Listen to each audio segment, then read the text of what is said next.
이제 포로기에 잡혀와서 1차, 2차, 3차까지 있었던 모든 선지서들과 그 사이의 역사적인 일들, 예언들은 다 살펴봤습니다. 자, 이제는 포로기에서 귀환하는 이제 역사적 이야기를 좀 들어보고 그 귀환하는 와중에 또 나왔던 몇 명의 선지자들을 마저 만나볼 겁니다. 그래서 우리가 후기 역사서라고 말할 수 있는 이제 성경의 에스라로 가겠습니다. 에스라를 펴십시오.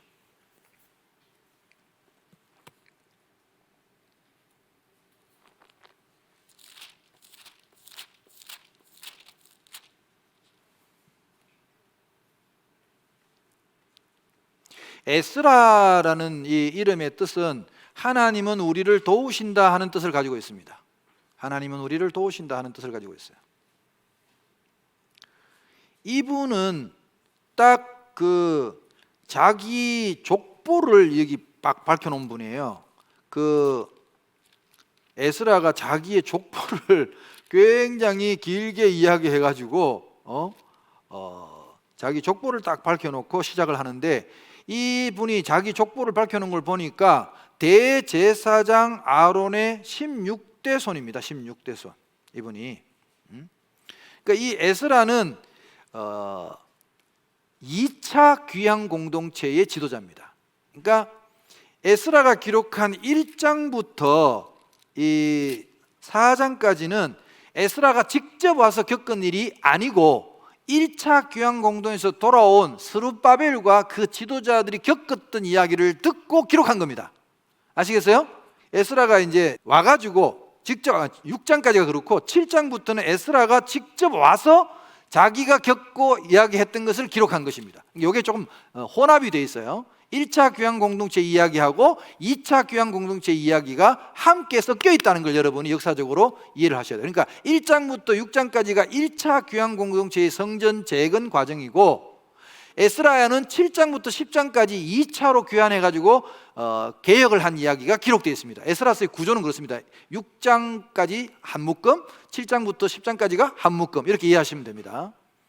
그래서 여러분 포로로 잡혀갈 때 1차, 2차, 3차에 걸쳐서 잡혀갔잖아요.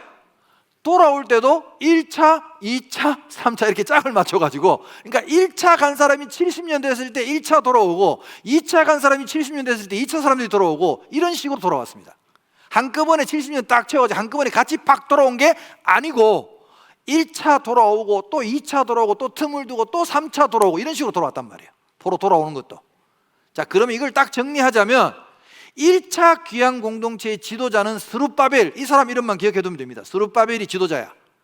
그리고 1차 귀환 공동체의 목적은 뭐냐? 성전을 재건하는 거야. 그래서 이 사람들의 목표대로 성전을 재건했어요? 못했어요?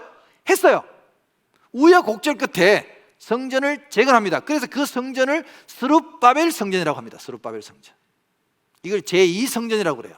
그 규모가 매우 작았어요. 솔로몬 성전에 비하면 거의 20분의 1 정도의 크기였다고 합니다. 놀랄 일이 아니고 그때 사람들은 슬퍼했어.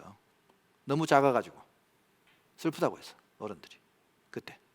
그리고 2차 귀환 공동체는 어떤 건물이나 뭘 지으려고 돌아온 게 아니라, 에스라는, 자, 우리가 이걸 이제 컴퓨터 용어로 좀 제가 비유를 하자면, 이 성전 짓는 걸 하드웨어로 간다면 그 하드웨어 안에 뭔가 이걸 지키기 위해서 소프트웨어가 필요하잖아요.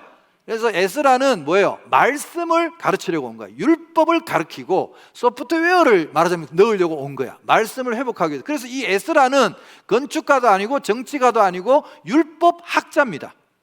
율법학자. 그러니까 성경에 처음으로 율법학자라는 말이 나와요, 여기서.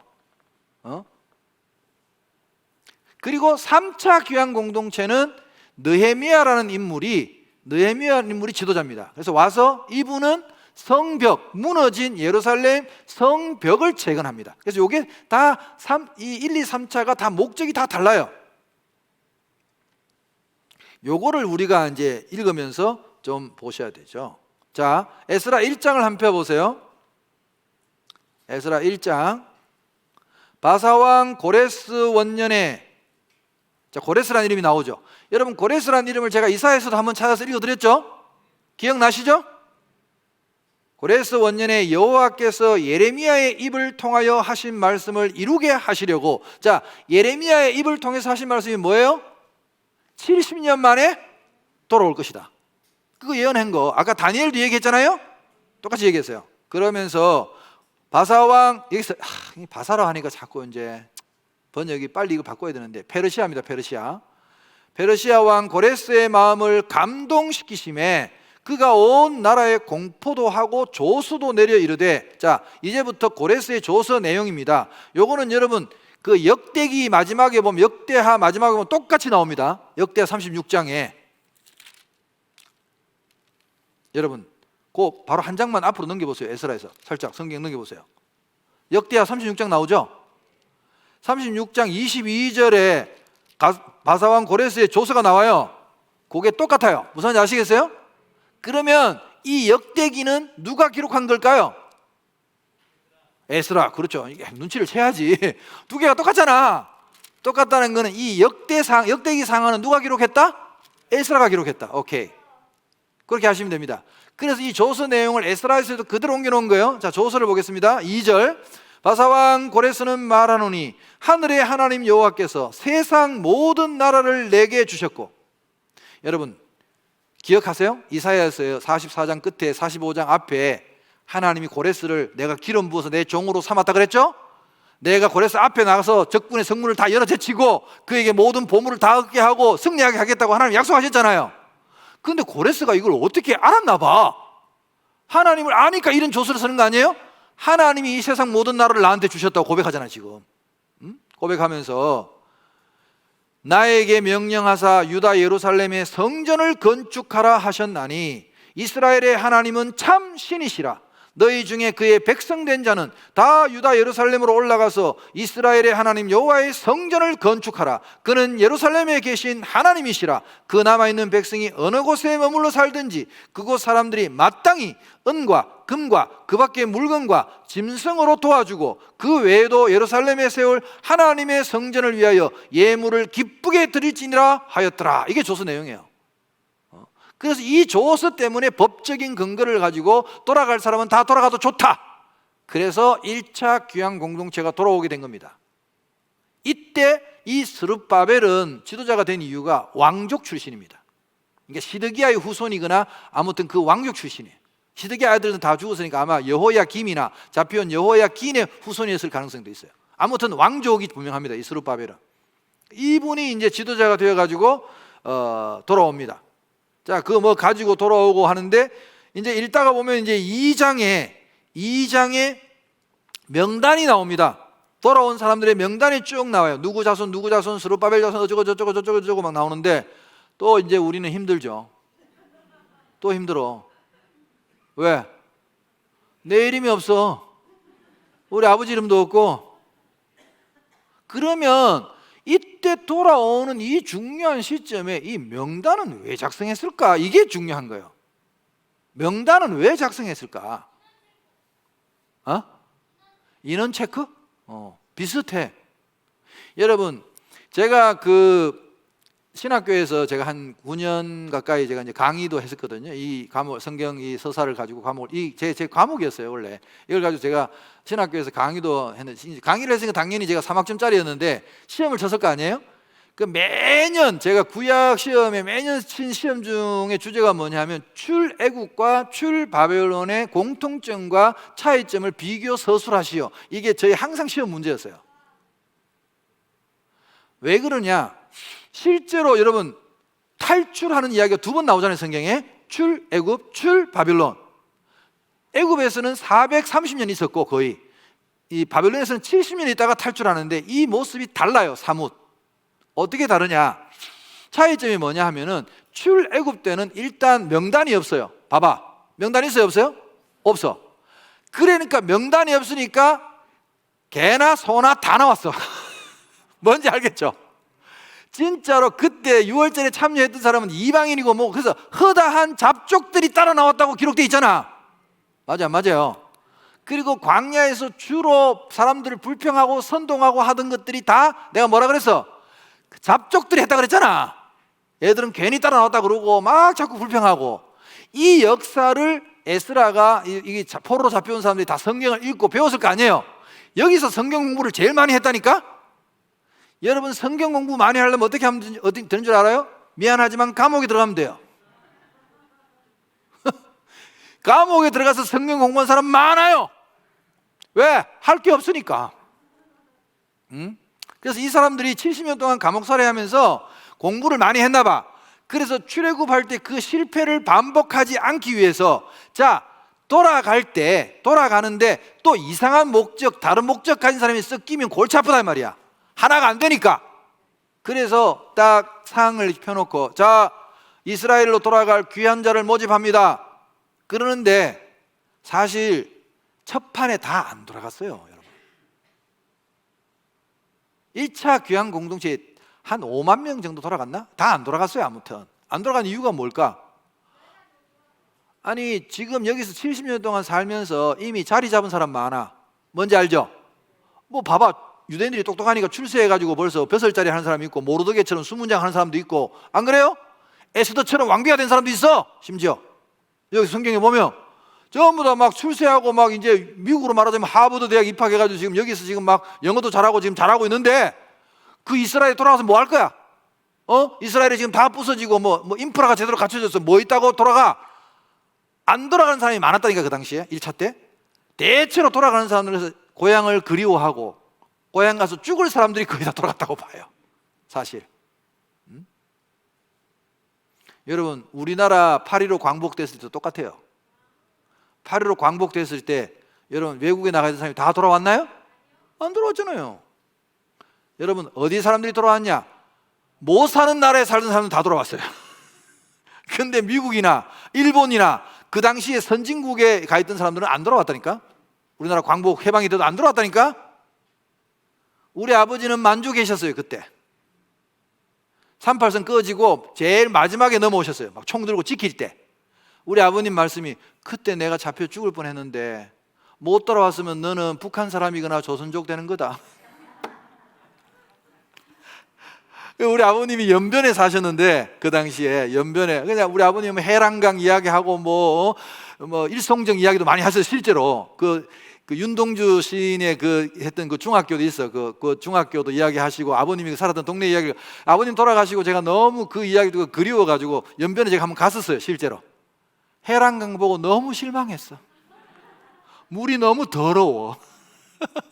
아무튼 그 우리 아버님 같은 그런 분은 이제 돌아오셨지만 돌아오지 못한 사람 중국에도 남아있고 많이 남아있잖아요. 여기도 마찬가지야. 근데 돌아올 때 이 사람들이 순결성을 지키기 위해서 이 명단을 만든 거예요. 그러니까 자 너가 왔어 이제 자 돌아갈 사람 이제 차려놓고 부스를 차려놓고 이제 명단 받는데 온 거야. 저도 돌아가고 싶습니다. 그래? 너 어느 지파야? 저 베냐민 지파인데요. 그래? 그러면 16대 조상 이름을 말해봐. 몇 대? 할아버지 이름 성함 말해봐. 할아버지 전화. 모르지다. 넌 아니? 진짜 교육을 잘 받았구나. 대단하다. 근데 이스라엘 사람들은요 16대 조상의 이름을 싹 다 읊어야 돼요. 16대까지 보통. 그래 이제 이름을 다 이야기하면 너는 누구 자손이구나 하고 명단 포함. 말해봐. 잘 모르겠는데요. 꺼져 너는. 탈락. 조상 이름도 모르고 하는 것들이 돌아가서 뭐 하게? 이래가지고 선별하느라고 만든 게 이 명단이라고 저는 봐요. 이해가 되셨죠? 뭐가 못 섞이도록? 잡족이 못 섞이도록. 귀한의 목적의 순결성을 지키기 위해서 이 명단을. 그러니까 우리는 지금 관심이 없고 우리는 막 지겨운데 그때 이 돌아온 사람들에게는 이 명단이 중요하다 안 중요하다? 어마무시하게 중요한 거야. 그러니까 대충 좀 읽어줘. 아시겠죠? 제가 이거 읽기가 너무 심심해가지고 내 집에 성경 책을 새까맣죠. 그러니까 이 이름의 뜻을 재미삼아 다 찾아봤어. 스바랴 하나님께서 심판하셨다. 아라 여행자, 바모아 뭐 여호와는 아버지시다. 뭐 모압의 통치자, 뭐 엘람 높은 지대, 삭개 하나님께 기억하셨다. 바니 세우다 뭐 이런 거 다 찾아봤어. 그거 재밌더라고. 빡빡하게 적어보니까. 그러다 보니까 다 읽었어 명단을. 아무튼 그래가지고 결론은 뭐냐? 여러분은 다 뭐 이거 안 읽어도 괜찮아요. 사실 64절 64절 온 회중의 합계가 42,360명. 이 정도 돌아온 거야. 아시겠죠? 예. 자, 와서는 이 사람들이 결국 성전을 건축하기로 했죠. 성전을 건축하기로 하고, 자, 성전을 건축하는데 기초를 이제 놓고, 자, 10절, 3장 10절 건축자가 여호와의 성전의 기초를 놓을 때에 제사장들은 예복을 입고 나팔을 들고 아삽 자손 레위 사람들은 재금을 들고 서서 이스라엘 왕 다윗의 규례대로 여호와를 찬송하되 찬양으로 화답하며 감사하며 뭐 이런 이야기 쭉 나와요. 그러면서 12절 제사장들과 레위 사람들과 나이 많은 족장들은 첫 성전을 보았으므로, 첫 성전이 뭐예요? 솔로몬 성전. 첫 성전을 보았으므로 이제 이 성전의 기초가 놓임을 보고 대성통곡하였으나 여러 사람은 기쁨으로 크게 함성을 지르니. 자, 성전을 본 어른들은 대성통곡하고 성전을 본 일이 없는 사람들은 기뻐서 환호성을 질렀어. 왜 그럴까? 뒤에 사람은 비교 대상이 없어. 본 적이 없어. 그냥 너무 감격적이야. 우리가 포로로 돌아와서 이제 하나님의 성전을 짓는 것만 해도 너무너무 감사하고 기뻐. 근데 어른들은 기쁘긴 기쁜데 성전의 그 기초를 딱 닦는 거, 그 규모를 보니까 너무 작은 거야. 솔로몬 성전에 비교해서 내가 20분의 1이라 그랬잖아요. 너무 작으니까 아이고 이렇게밖에 지을 수가 없나 하면서 막 우는 거야. 어른들은 옛날을 아니까. 자, 이렇게 하나님의 일을 하려고 하면, 성전 짓겠다고 사람들이 이렇게 덤비면 반드시 나타나는 게 있어. 방해꾼이 나타나죠. 방해꾼이. 지금도 마찬가지예요. 여러분이 뭔가 결단을 하고 그래 내가 주를 위해 살리라, 이제 하나님 일을 하리라 결단하면 이상하게 뭐가 나타나지 않아요? 방해한다니까.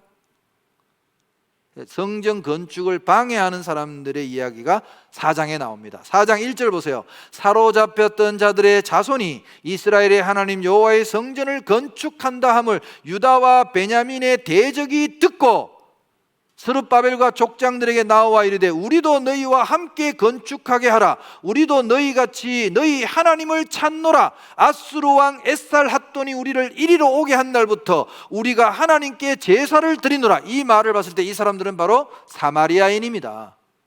여러분 다 아시죠? 뭔 말인지 이거? 사마리아인이 와가지고 우리도 성전 짓는데 참여시켜 달라고 한 거예요.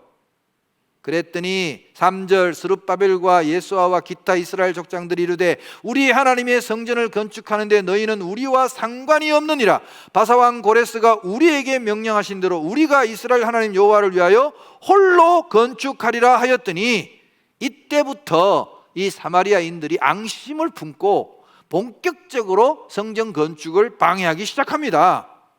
1호부터 4절에 그 땅 백성이 유다 백성의 손을 약하게 하여 그 건축을 방해하되 바사왕 고레스의 시대부터 바사왕 다리오가 즉위할 때까지 아주 그냥 집요하게 관리들에게 심지어 뇌물을 주어 그 계획을 막았대요.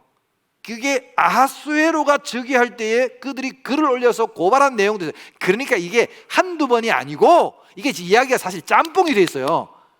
고레스 시절부터 지나고 난 뒤부터 이제 다리오 왕, 아하수에로 왕, 이제 그 아들이거든요. 아하수에로 왕까지 계속해서 성전 짓는 걸 방해했는 거야. 뇌물까지 줘가면서. 여러분 몇 년 동안? 15년 동안.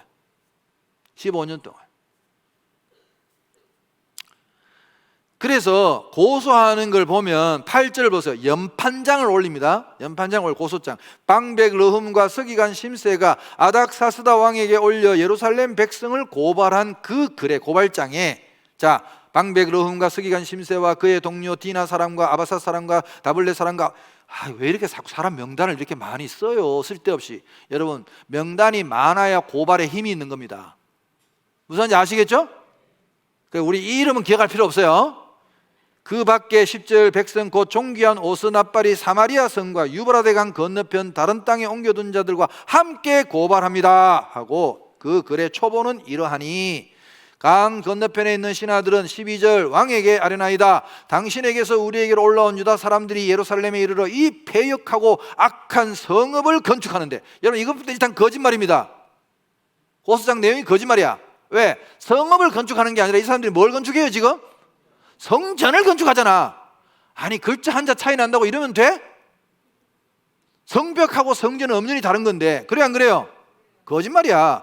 이제 왕은 아시옵소서 만일 이 성읍을 건축하고 그 성곽을 완공하면 저 무리가 다시는 조공과 관세와 통행세를 바치지 아니하리니. 이건 뭔 말이냐? 자, 여러분 보세요. 이제 이 뒤를 읽어보면 쉽게 말해서 이것들이 지금 성전을 짓고 성벽을 막 다시 하고 하면 이것들은 또다시 반역을 일으킬 겁니다.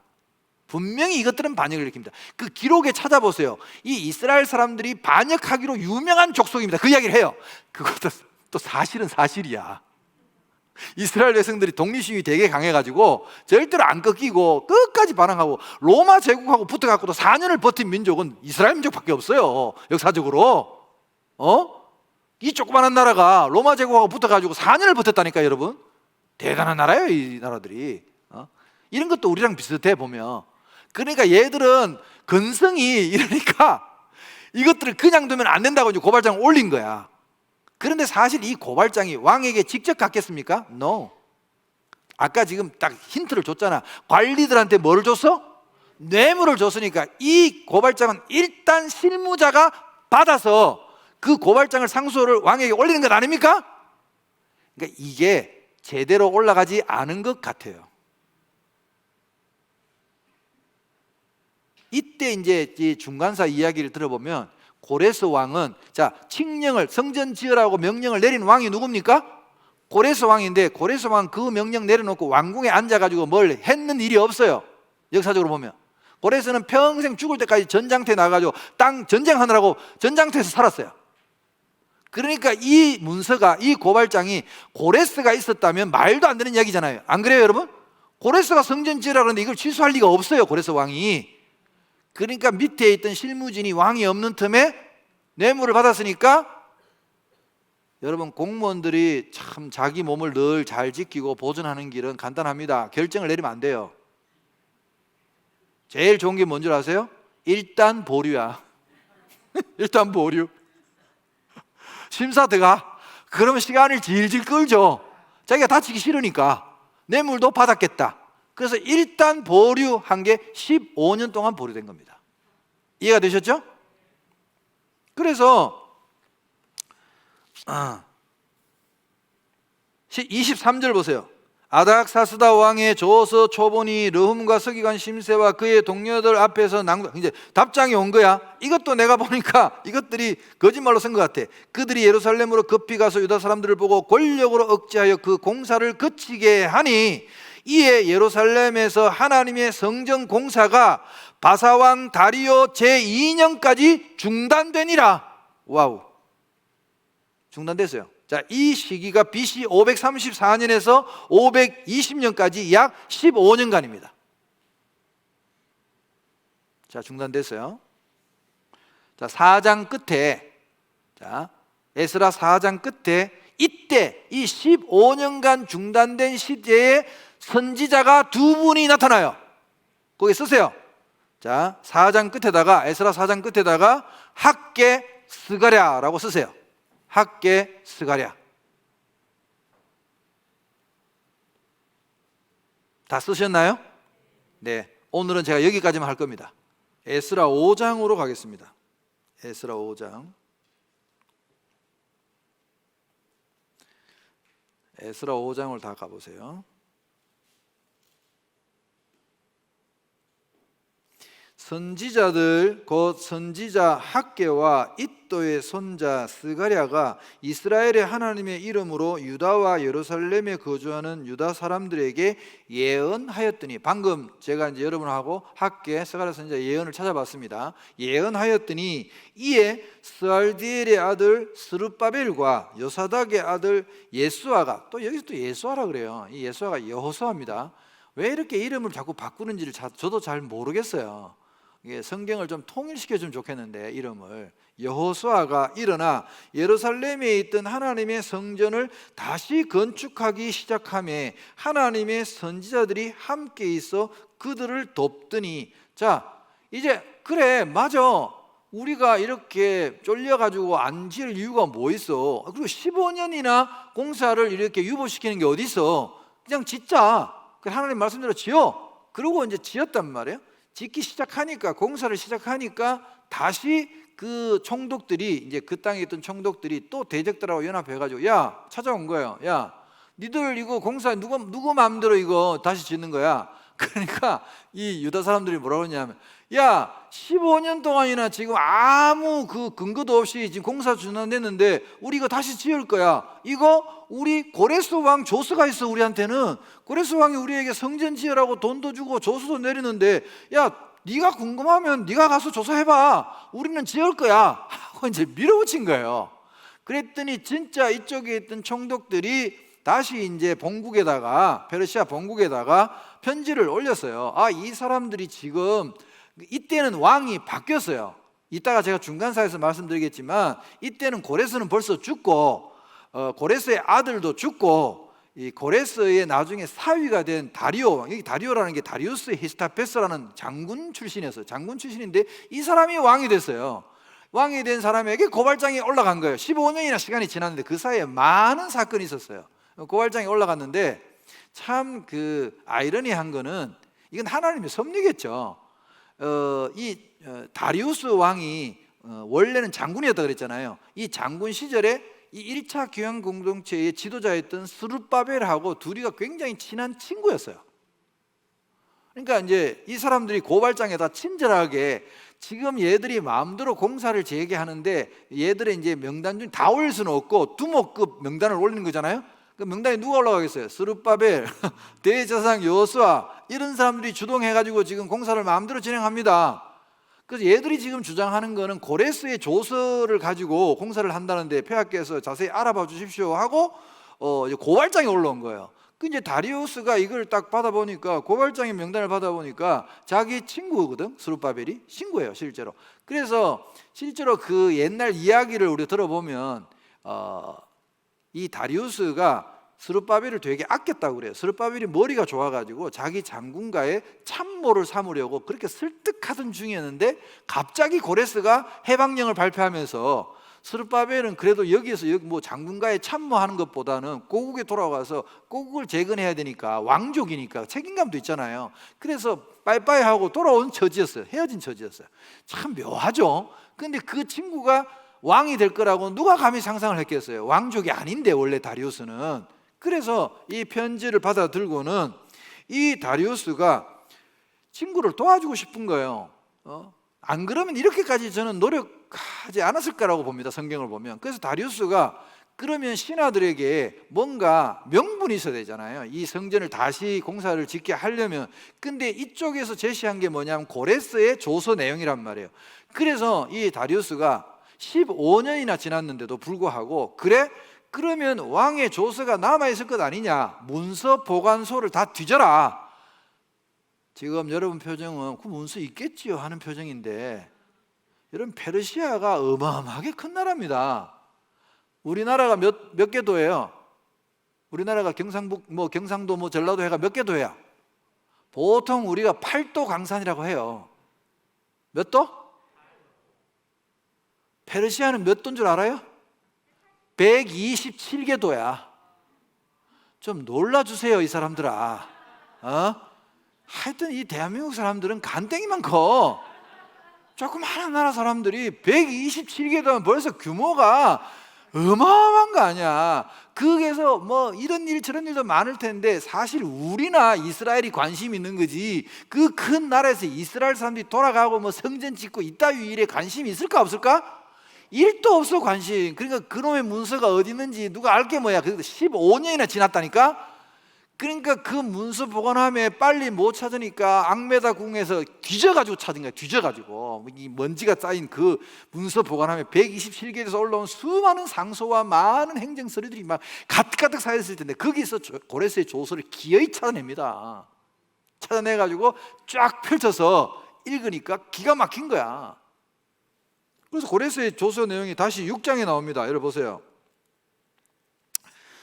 6장 1절, 이에 다리오 왕이 조서를 내려 문서 창고 곧 바빌론에 보물을 쌓아둔 보물 정각에서 조사하게 하여 메대도 앙메다 궁성에서, 그러니까 바빌론에서 찾았는데 없어요. 여러분 다 뒤졌는데도 없어가지고 메대 쪽에, 자기 본국 쪽에, 이제 왜 옛날에는 문서를 한 곳에만 보관한 게 아니잖아요. 불타고 전쟁이 나면 우리나라도 지금 중요한 뭐 문서는 한 4군데 정도 보관한단 말이에요. 그것처럼 한 4군데 정도 보관했다고 보는데, 앙메다 궁이라는 건 수도거든요. 수도에 있는 궁까지 뒤졌어요. 뒤져가지고 기어이 한 두루마리를 찾았으니 그게 고레스 왕의 조서야. 3절 보세요. 고레스 왕 원년에 조서를 내려 이르기를 예루살렘에 있는 하나님의 성전에 대하여 이르노니 이 성전 곧 제사 드리는 처소를 건축하되 지대를 견고히 하고, 이제 규격까지 다 정해놨어요. 그 성전의 높이는 600규빗으로 너비도 600규빗으로 하고 큰 돌 3개에 새나무 한 켜를 놓으라. 그 경비는 다 왕실에서 내리라. 그리고 느부갓네살 왕이 예루살렘 성전에서 탈취하여 바벨론으로 옮겼던 하나님의 성전 금, 은 그릇들을 돌려보내어 예루살렘 성전에 가져다가 하나님의 성전 안 각기 제자리에 둘지니라. 참 보면 고레스의 신앙이 엿보이는 장면이죠. 하나님의 성전 기물들을 저리 갖다 놔라.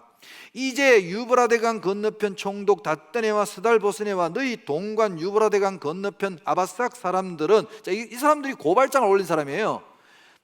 그곳을 멀리하여, 그곳이 어디냐? 공사 지금 하는데 근처 가지 말라는 거야. 왜 가지 말래요? 방해할까 봐. 방해하지 말라는 거야. 그렇지. 방해하지 말고 괜히 얼쩡대지 마라. 심리적으로도 부담 주지 마라, 이 말이에요. 근처에 가지 마라. 하나님의 성전 공사를 막지 말고 유다 총독과 장로들이 하나님의 이 성전을 제자리에 건축하게 하라. 그리고 학개 선지자가 아까 뭐라 그랬어요? 돈 없다고 막 징징대니까 은도 내 것이요 금도 내 것이니라. 야, 니들이 시작만 하면 하나님이 재정은 다 주실 거라고 했어요, 안 했어요? 했잖아. 자 보세요. 8절 내가 또 조서를 내려서 하나님의 이 성전을 건축함에 대하여 너희가 유다 사람의 장로들에게 행할 것을 알리노니 왕의 재산 곧 유브라데 강 건너편에서 거둔 세금 중에서 그 경비를 이 사람들에게 끊임없이 주어 그들로 멈추지 않게 하라. 야, 너희들 그 강서편에서 거둔 세금 있지? 그거 지금 여기서 어차피 폰뱅킹이 안 되니까 거둔 걸로 빨리 자금 조달을 해. 그래가지고 다 주게 한 거예요. 돈이 왔어요, 안 왔어요? 왔죠. 사실 다리오 왕이 이게 나쁜 마음이었으면, 이게 별로 짓고 싶지 않았으면, 야, 15년 전에 그 고레스 왕이 너희들한테 자금으로 준 건 어떻게 했어? 이렇게 물으면 곤란하잖아요. 근데 그거 안 묻잖아요. 지금 안 묻고 세금 거둔 거에서 다시 주래잖아. 그러니까 학개 선지자의 예언이 맞은 거죠. 그래서 학개가 선지자로 들어와 있는 거예요, 성경에. 은도 내 것이요 금도 내 것이 하는데 돈 온 거고 우리가 각출해서 지었는데, 이러면 학개 선지자는 여기 못 들어와. 성경에 뭐 말인지 아시겠죠? 이거 그대로 다 오잖아요 지금. 그래서 뭐 기름도 뭐 양과 밀도 소금도 포도주도 9절 끝에 보면 예루살렘 제사장의 요구대로 어김없이 날마다 주어 그들이 하늘의 하나님께 향기로운 제물을 드려 왕과 왕자들의 생명을 위하여 기도하게 하라. 잘 보시면 11절에 중요한 힌트가 있는데, 제가 지난주에 말씀드렸죠. 공사가 중단된 거는 아무래도 뇌물을 주고 이 중간에 이 실무자들의 이게 부패가 있었을 거라고 제가 짐작했잖아요. 그걸 짐작할 수 있는 바가 그 고발장도 지들 마음대로 바꾸고 왕의 눈을 쏘겠다는 증거 여기 나와요. 다리우스는 똑똑한 사람이기 때문에 11절을 보시면 내가 또 명령을 내리노니 누구를 막론하고 이 명령을 변조하면, 여러분 변조라는 말이 그럼 앞에서 변조했을 가능성을 지금 이야기하는 거 아니에요. 이 서류도 변조할 수 있다는 걸 말하는 거잖아요. 만약에 변조하면 그의 집에서 들보를 빼내고 그를 그 위에 메어 달게 하고 그의 집은 이로 말미암아 그름더미가 되게 하라. 만일 왕들이나 백성이 이 명령을 변조하고 손을 들어 예루살렘 하나님의 성전을 헐진대 그곳에 이름을 두신 하나님이 그들을 멸하시기를 원하노라. 나 다리오가 조서를 내렸노니 신속히 행할지어다. 야, 이걸 보고 제가 그 15년 동안 성전 중단된 공문은 실무자에 의해서 변조되었을 가능성이 매우 높다. 다리오가 딱 짐작을 하고, 내가 지금 한번 조서 내린 거에 대해서 나는 일체 변개할 마음이 없으니까 중간에 뭐 누가 손대거나 하면 다 죽여버리겠다 하고, 아주 강력하게 이야기를 하죠. 자, 그래서 이제 뭐 공사가 일사천리로 14절을 보세요. 유다 사람의 장로들이 선지자 학개와 iddo의 손자 스가랴의 권면을 따랐으므로 성전 건축하는 일이 형통한지라. 여러분, 옛날이나 지금이나 하나님의 참된 종들의 권면은 따라야 합니다. 그래야 여러분의 삶이 형통합니다. 여기도 선지자들이 이렇게 강력하게 권면했는데 백성들이 아멘하고 순종했잖아요. 사실 현실은 녹록지 않았거든요. 그렇잖아요. 아직 법적으로 허락난 것도 아니고 돈도 없고 현실은 너무나 힘들었지만 그 선지자들이 권면하는 대로 순종하고 따랐더니 돈도 오고 공문도 오고 다 해결이 되잖아요. 자, 그래서 15절에 보시면 다리오 왕 제6년 아달월 3일에 성전 일을 끝냈습니다. 여러분, 이거 얼마 안 걸려서 시작해갖고는 금방 끝내버렸어요. 참, 그래서 6월절을 지킨 이야기가 나옵니다. 6월절 이야기가 나오고, 그래서 참 이게 이제 1차 교황공동체가 가고 아직 가지 않은 상태에서 벌어진 사건이었는데, 이 사건 후에 2차 교황공동체가 사실은 꾸려집니다. 왜냐하면 여러분도 이 사건을 겪고 난 뒤에 잘 생각을 해보세요. 죽을 뻔하다가 살아났잖아요. 맞아요, 맞아요.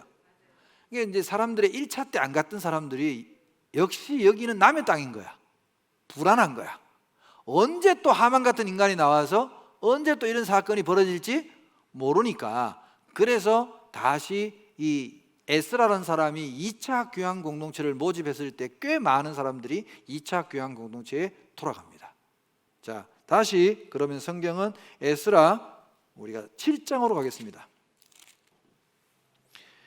에스라는 2차 포로 교황 공동체의 지도자인데 그 자기 족보를 7장에 밝히고 있죠. 뭐 족보는 기니까 여러분 안 읽으셔도 됩니다. 제가 말씀드릴게요.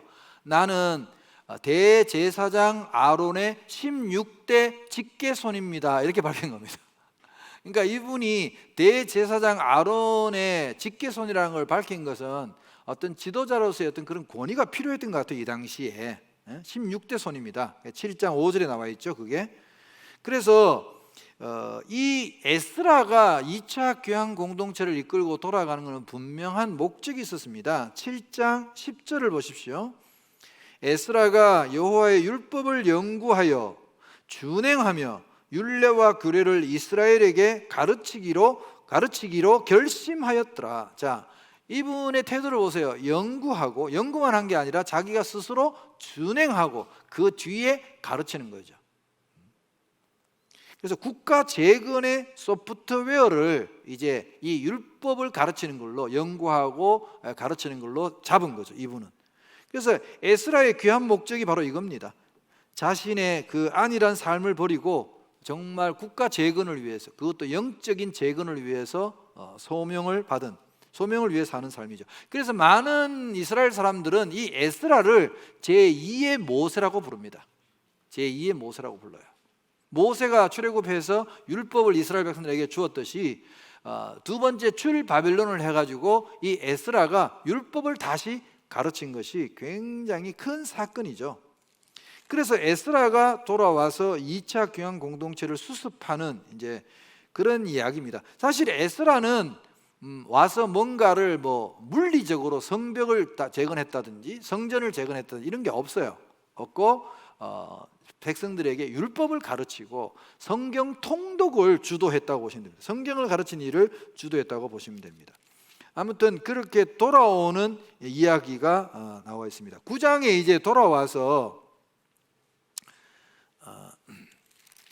돌아오는 길을 위하여 에스라가 금식하며 간구하는 장면이 한 건데 나오는데요. 자, 8장에 보시면 이 에스라는 그 당시에 그 페르시아에서 지위가 어느 정도였냐 하면 왕의 자문위원입니다. 지금도 우리가 대통령 자문기관 있잖아요.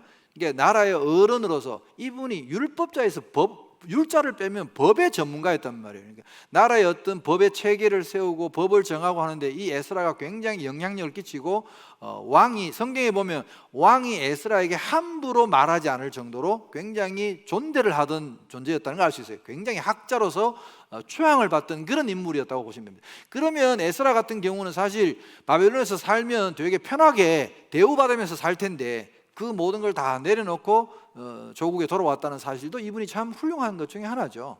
아무튼 돌아오는 길에 안전을 위해서 기도하는 장면이 나오는데 8장, 이 재밌어요. 8장 21절 보시면 그때 내가 아하와 강가에서 금식을 선포하고 우리 하나님 앞에서 스스로 겸비하여 우리와 우리 어린아이와 모든 소유를 위하여 평탄한 길을 그에게 강구하였으니, 왜 이렇게 금식 기도까지 했느냐?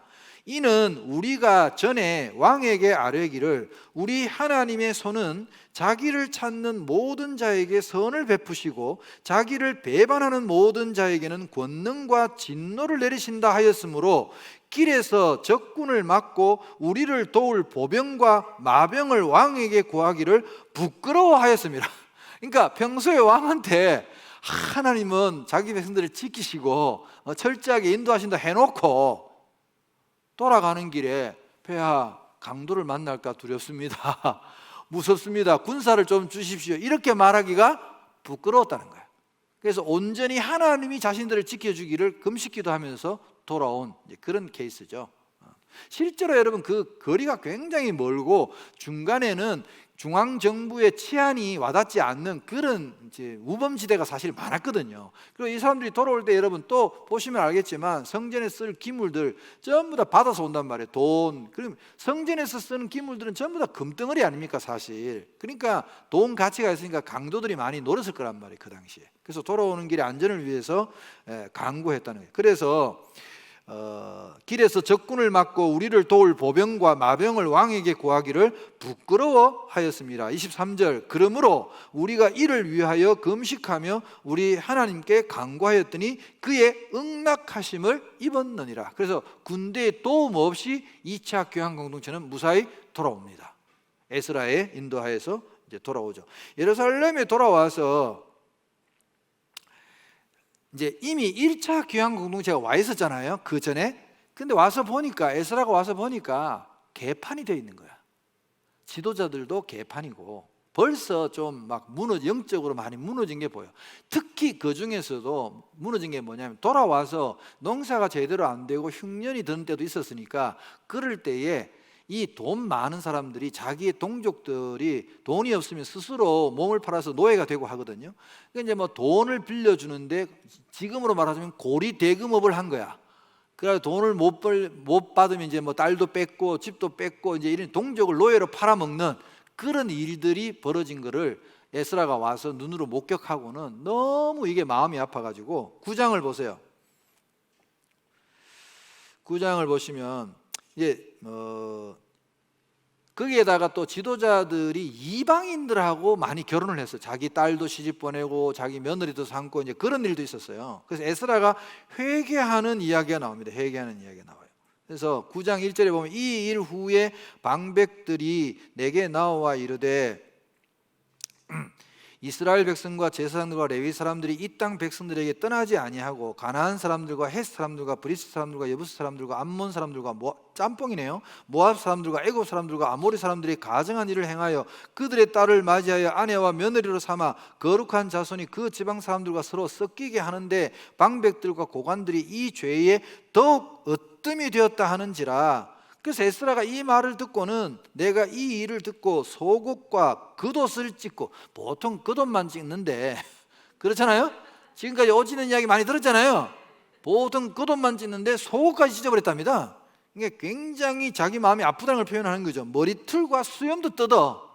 수염을 뜯으면서 기가 막혀 안전히 이에 이스라엘의 하나님의 말씀으로 말미암아 떠는 자가 사로잡혔던 이 사람들이 죄 때문에 다 내게로 모여오더라. 내가 저녁 제사 드릴 때까지 기가 막혀 앉았더니 저녁 제사를 드릴 때 내가 근심 중에 일어나서 속옷과 겉옷을 찢은 채 무릎을 꿇고 나의 하나님 여호와를 향하여 손을 들고 말하기를 나의 하나님이여 내가 부끄럽고 낯이 뜨거워서 감히 나의 하나님을 향하여 얼굴을 들지 못하오니 이는 우리 죄악이 많아 정수리에 넘치고 우리 허물이 커서 하늘에 미침이니이다. 그러면서 이제 막 자기 민족의 죄에 대해서 하나님께 막 수염 뜯으면서 머리털 쥐어 뜯으면서 막 울면서 그렇게 막 회개 기도를 하니까 백성들이 보고 있자니 저러다가 진짜 몸 상하겠다 싶어서 사람들이 막 또 가까이 와가지고 목사님 왜 그러세요?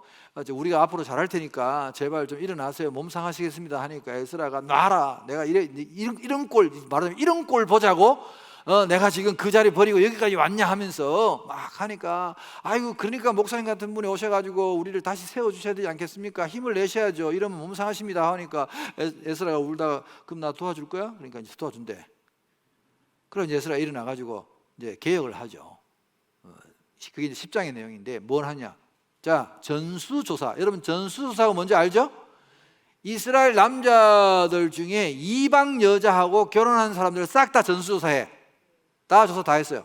다 제가 명단 작성 다 했어요.